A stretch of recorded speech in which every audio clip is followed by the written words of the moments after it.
नमस्कार। राजनीतिक विमर्श में मैं हूं आपके साथ आदित्य शुक्ला। इस वक्त मिल्कीपुर विधानसभा उपचुनाव पर पूरे प्रदेश की निगाहें टिकी हुई हैं। लखनऊ से लेकर के दिल्ली तक भारतीय जनता पार्टी के नेताओं और शीर्ष नेताओं की नींद उड़ा रखी है इस मिल्कीपुर विधानसभा उपचुनाव ने, क्योंकि पारस्परिक तौर पर यह माना जाता है कि जो उपचुनाव होता है वो सत्ता पक्ष का चुनाव होता है, लेकिन मिल्कीपुर विधानसभा की हकीकत कुछ और ही बयां कर रही है। क्योंकि जिस बात को लेकर के अभी तक अखिलेश यादव पूरी तरीके से निश्चिंत और आत्मविश्वास में नजर आ रहे थे, तो वो आत्मविश्वास अब हकीकत में दिखता हुआ नजर आ रहा है। जब आप मिल्कीपुर विधानसभा क्षेत्र के ग्रामीण इलाकों में जाएंगे तो वहां की हकीकत कुछ और है। जब मिल्कीपुर बाजार से लेकर के जितना भी हाईवे का एरिया है, वहां पर लगातार आपको भारतीय जनता पार्टी के मंत्रियों, एमएलसी और विधायकों की गाड़ियां दौड़ती हुई नजर आ जाएंगी,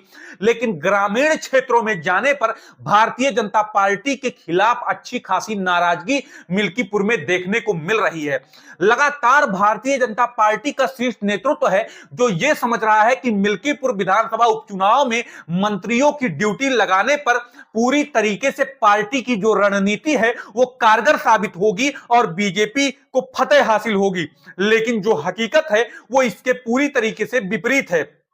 क्योंकि जो मंत्री हैं, जो मंत्री प्रभारी बनाए गए हैं मिल्कीपुर के, जो मंत्री की ड्यूटी लगाई गई है, तमाम मंत्रियों की फौज उतार दी गई है मिल्कीपुर में भारतीय जनता पार्टी की तरफ से, और स्वयं इस सीट की कमान मुख्यमंत्री योगी आदित्यनाथ ने ले रखी है। लेकिन कहीं ना कहीं इस सीट पर अब की बार जो उलटफेर होने जा रहा है उपचुनाव में, वो काफी ज्यादा दिलचस्प होने वाला है, क्योंकि यहां पर ब्राह्मण वोट बैंक और दलित वोट बैंक बहुत ही ज्यादा निर्णायक भूमिका में आने वाला है। लेकिन जो हकीकत है वो हकीकत यही बयां कर रही है, जब आप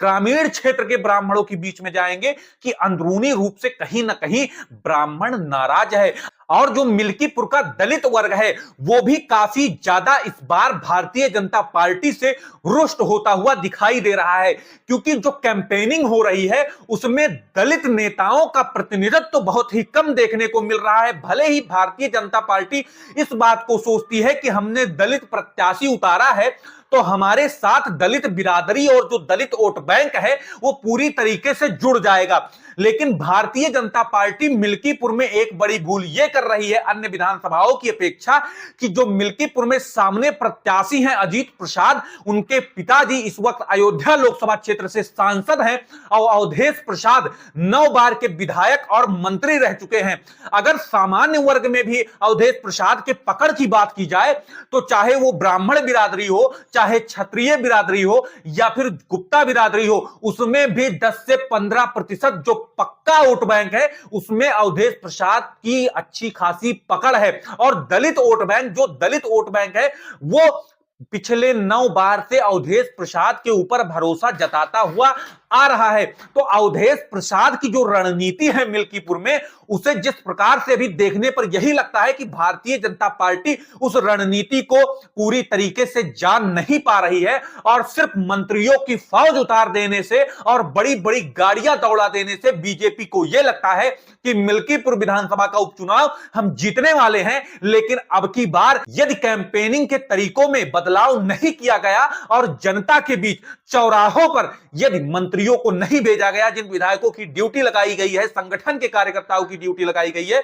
उन्हें यदि चौराहों पर जनता के बीच में गांव में नहीं भेजा गया, तो भारतीय जनता पार्टी को मिल्कीपुर विधानसभा उपचुनाव में अच्छा खासा रिस्क उठाना पड़ सकता है। क्योंकि जब आप ग्रामीण क्षेत्रों में जाएंगे, चौराहों पर जाएंगे, तो अभी भी आज 26 तारीख है, यही निकल करके आ रहा है कि ना प्रत्याशी बीच में आ रहे हैं और जो बड़े बड़े मंत्री हैं वो मिल्कीपुर से फैजाबाद और फैजाबाद से मिल्कीपुर के हाईवे पर ही देखने को मिलते हैं, ना कि कैंपेनिंग करते हुए कहीं दिखाई देते हैं। तो भारतीय जनता पार्टी का जो प्रदेश स्तरीय शीर्ष नेतृत्व है वो भी ये समझता है कि जो हमारे मंत्रियों की ड्यूटी लगी है वो हमें इस सीट को जीत करके भारतीय जनता पार्टी की झोली में डाल देंगे। तो कहीं ना कहीं भारतीय जनता पार्टी एक बहुत बड़े, हम कह सकते हैं कि सपने में जी रही है कि मिल्कीपुर विधानसभा को हम जीत रहे हैं, क्योंकि अवधेश प्रसाद की पकड़ सामान्य वर्ग में भी अच्छी खासी है और अवधेश प्रसाद की पकड़, या यूं कहें कि पूरी दलित बिरादरी में अच्छी खासी मजबूत स्थिति में इस वक्त अवधेश प्रसाद और अजीत प्रसाद